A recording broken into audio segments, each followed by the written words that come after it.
Hey everybody, and I've been going through my Facebook memories and I've just had something that's been eating at me all day. So about a year ago, my grandfather passed away, and the last 2 weeks, I've been seeing all these memories that have been coming up, and I was acting like everything was perfectly fine. When someone is going out of your life, you know they're sick, you know the end is kind of coming. It's not fine. And in fact, when they're gone, it's even worse. You know, and I never talked to my dad about it. And I think in the last 6 months, we've talked about it twice. And like I said, it just came back around and it was eating at me all day today.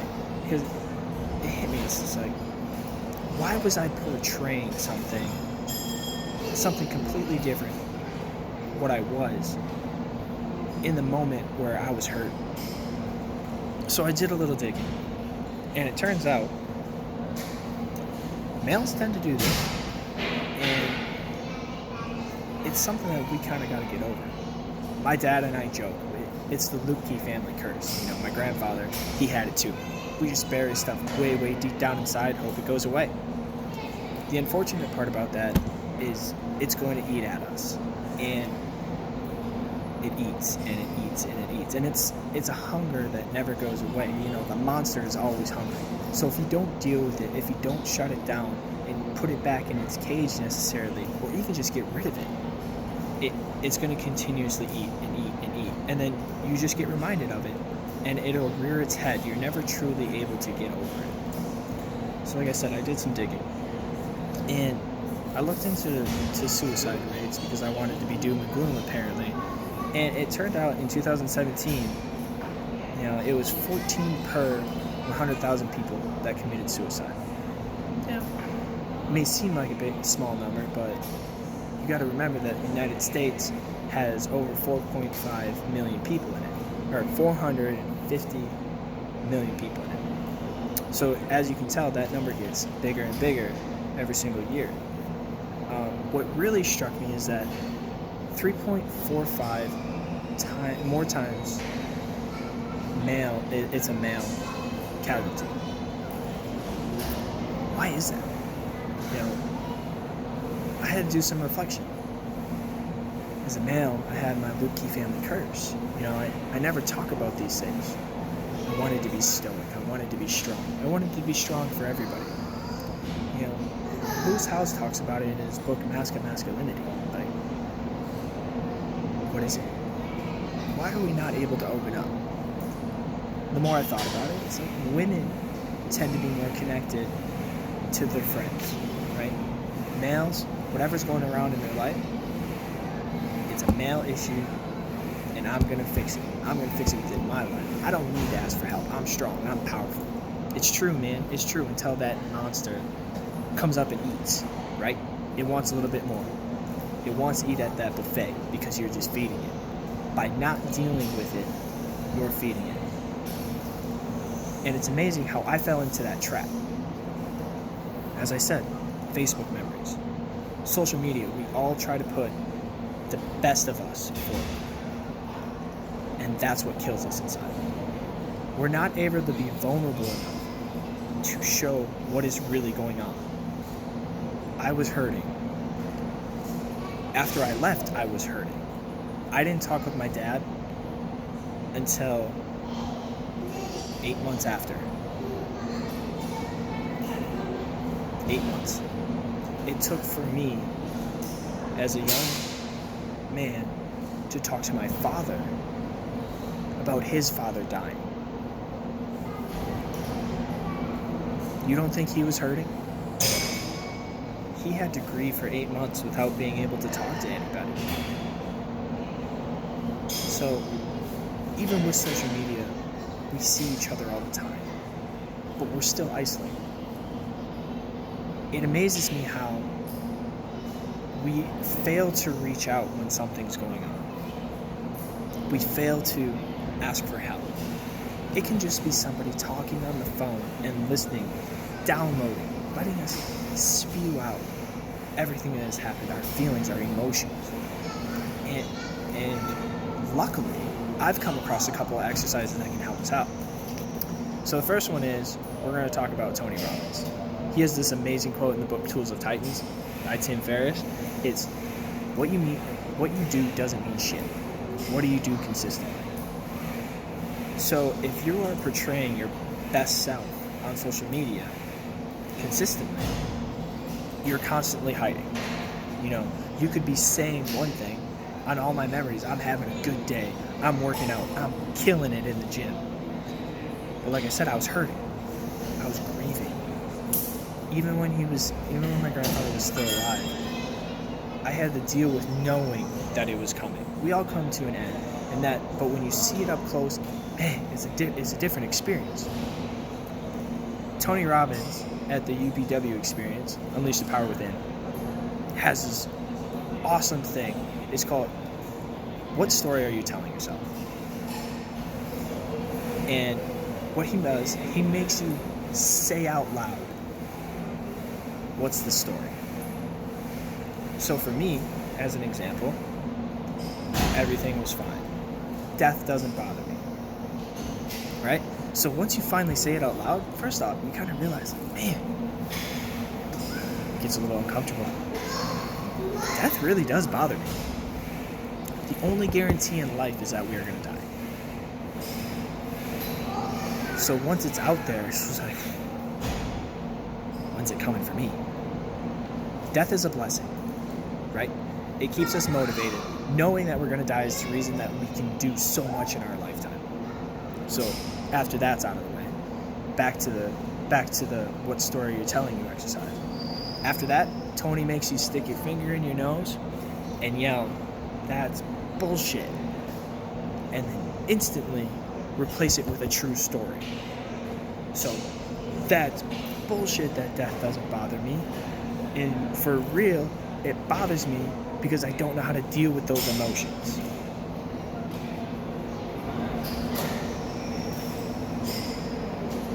You replace the bad story, the death that doesn't bother me, with the good story. And that's not even good, but now it gives you a plan, right? Now that you've finally told the truth, you can figure out how to execute.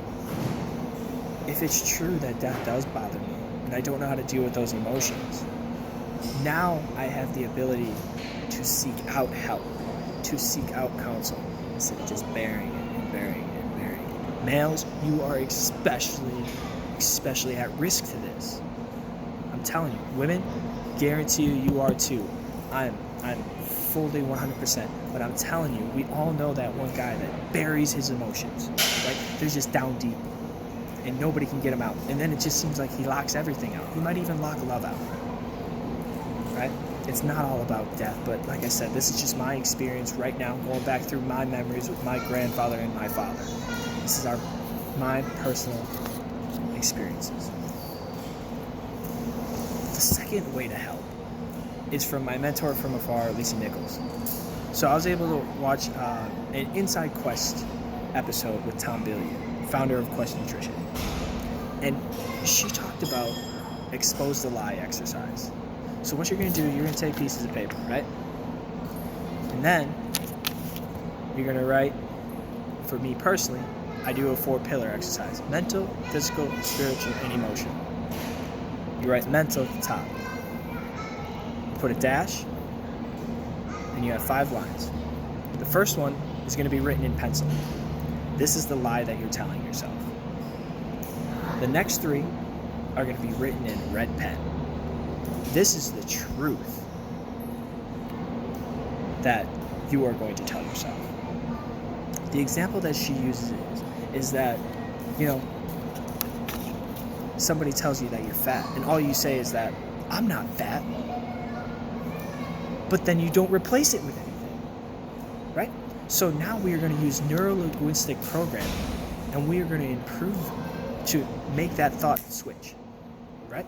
So my example is, all right, my first one's going to be mental, right? I'm going to write in pencil. I don't learn very fast. Now I'm going to write in red pen 3 to 4 things about that's actually the truth. I learn fast. I'm just a visual learner, right? I can listen to anything and learn it like that. When my hands are on, I pick it up quick, right? So now we're replacing I don't learn very fast with I'm a fast learner. I just have to see it. I'm a fast learner. I just have to touch it. I'm a fast learner. I just have to write it down, Something like that. You can do that with everyone. Physical, I'm not fat. I am a strong, powerful individual. I'm lazy. I have the motivation to do things that I love, right? I'm big boned. I have a human body that I have power over. I determine where I'm going. I determine how I look. You can do this for the emotional, and you can do this for the spiritual. It's all different. The main thing is that we're writing that first one in pencil, then we're replacing it with 3 to 4 thoughts that can't touch that first original thought. Once we get down to those original thoughts, we can dissect them and we can get rid of them with the truth. All right? So here's the key. After 2 full days of reading the original thought in pencil, and then 3 to 4 new thoughts, the truths, you're going to erase the original thought. After that, you're going to continue on with the exercise for 3 more days. Except every single day, all you do is read the new story. Because this is the truth. Alright? Now, mental health is really, really big for me. My life changed when I first started in the military. I was originally explosive ordnance disposal. After getting out of basic military training, I go to Shepherd Air Force Base, and we start a pipeline. For 20 days, I'm in this pipeline, and I'm learning about bombs. I'm learning how to, use a specific computer program. All of a sudden, we get to the hands-on portion, and I fail. I'm 19 years old. I've been a successful athlete a majority of my life, and I didn't know how to ask for help. So I failed again. Then I got put into a job that I didn't want. This is the Air Force. This is the needs of the Air Force after you fail out a couple of times and they move you schools. So unfortunately, I got put into a job in an office. Instantly, I needed something. Luckily, 2 weeks prior to that, one of our MTL's military training leaders said, go to mental health if you're having an issue because it will not affect your career. I took that to heart. A lot of people don't. I took that to heart. So the first day in my new schoolhouse, I asked for help. This was my first time reaching out. This was my first time alone. I'm 19 years old. I'm just getting out of my hometown. This was my first time alone. And thankfully for that military training instructor, I was able to meet Major McCarthy. We went through a lot of these exercises, and he asked simply, who am I letting down? Back in my hometown, I was telling everybody, I'm going to be an explosive ordnance disposal technician. And he made me realize that when I come back from the Air Force basic military training, people are going to ask if I'm flying planes. Because we are so worried about everybody else that we forget that they have their own stuff too. They're going through their own life. We'd like to think that people that are close to us will want to hear about our days and remember every little thing. But remember, they have so much on their plate too. We are not designed to live up to somebody else's standard. My standard was so high because I thought if I didn't reach everybody else's expectations, that I failed. But no, I made it through basic military training. I made it through my second schoolhouse. I've been in the Air Force for 6.5 years. That is not failure. The failure would have been not asking for help. The failure would have been being such an angry, emotional mess because I failed to reach out. That's failure. Staying put and not progressing. That's failure. Not recognizing I have an issue because I'm going to ignore it. That's failure. Now, the best part about failure, you've heard it before. You fail your way to success. Now, I'm telling you that's 100% the truth. Jim Rohn, though, always says, doesn't have to be your failure. Read. So, what have I done? I picked up a few different books. I've learned. I've gone to conferences and I've listened to Tony Robbins talk about failure, talk about reprogramming. I've listened to Lisa Nichols talk about failure, talk about reprogramming. And then you know what? I do the work. I do the work. So here's what I ask you to do. Number one, if you have something that you're dealing with in your life, whether it be past, present, or you think it's going to affect you in the future, seek somebody out. A mentor, a best friend, a therapist. Highly suggested, by the way. If you have the money, if you don't, find the money. A mentor, best friend, therapist. And talk. Make yourself vulnerable. Alright? That's number one. Number two, seek out exercises. Seek out people in the field that you're struggling with. Listen to stories. And then when they give you tools and tactics, do the work. The reason these tactics have worked for me is because I've sat down with a pencil and a red pen. I've sat there on a mirror with my nose, or my finger in my nose, yelling, "This is bullshit.